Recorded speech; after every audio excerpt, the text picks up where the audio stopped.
Donc, hmm, il y a eu ces deux expériences dont je parlais dans la vidéo précédente. Cet être qui est passé dans ma chambre et ma voisine qui a soigné ma très chère Anna, qui a soigné ma jambe et qui, donc, avec ces deux expériences, j'ai appris à accepter qu'il y a des choses qu'on ne peut pas vraiment expliquer avec son éducation, avec ce qu'on nous dit est normal.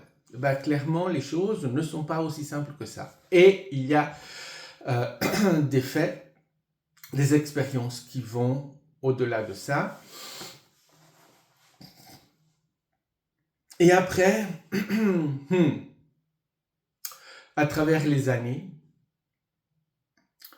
après mon enfance, qui n'a pas, comme je disais, n'a pas été facile, elle a été terrible, je suis arrivé à l'âge adulte, et à l'âge adulte, j'ai dû reconstruire. J'ai dû me reconstruire, j'ai dû faire un travail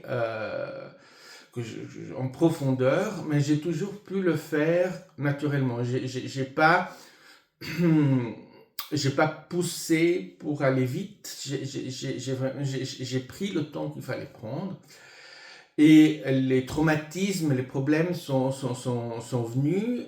J'ai dû les affronter avec tout ce que cela demande. Mais surtout, j'ai commencé à faire une chose très importante, c'est que j'ai appris de mon expérience. Et ayant eu une enfance difficile, j'ai développé ce que beaucoup d'enfants abusés développent, c'est un sens de sécurité, mais surtout un sens de connaître l'environnement où je me trouve pour évaluer si je suis en danger, s'il y a du danger.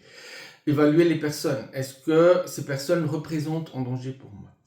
Ça devient pratiquement deuxième nature parce que, voilà, on en a besoin, on est en mode survie. Donc, dans l'âge adulte, j'ai traversé tout ça, j'ai utilisé tout ça et je l'ai développé. Donc, pour après me rendre compte qu'en fait, mon expérience en tant qu'enfant adolescent a plutôt que développer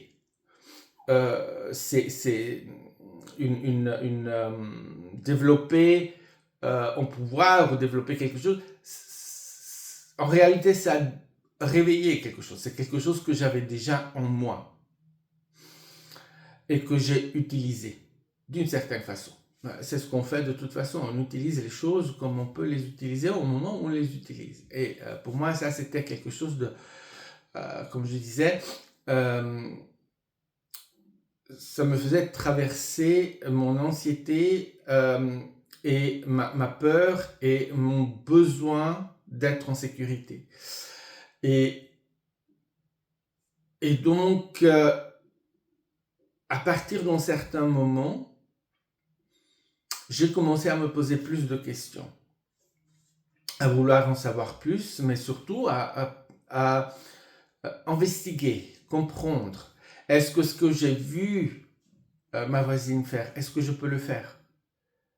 Est-ce qu'il y a un moyen? Est-ce que le fait que je sens d'avoir un sixième sens, de pouvoir prédire l'avenir, certains faits, d'avoir un sentiment de vérité, est-ce que ça me mène à quelque part? Est-ce que cela me mène quelque part?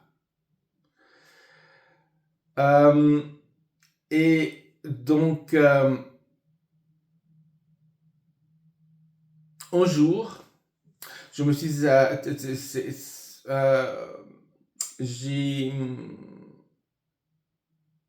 oui, il faut mettre les choses bien en place.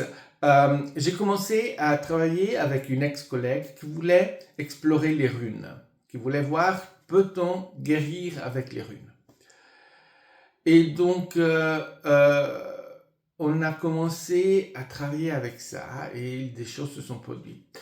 Notamment, un soir, je vais développer ça dans la prochaine vidéo.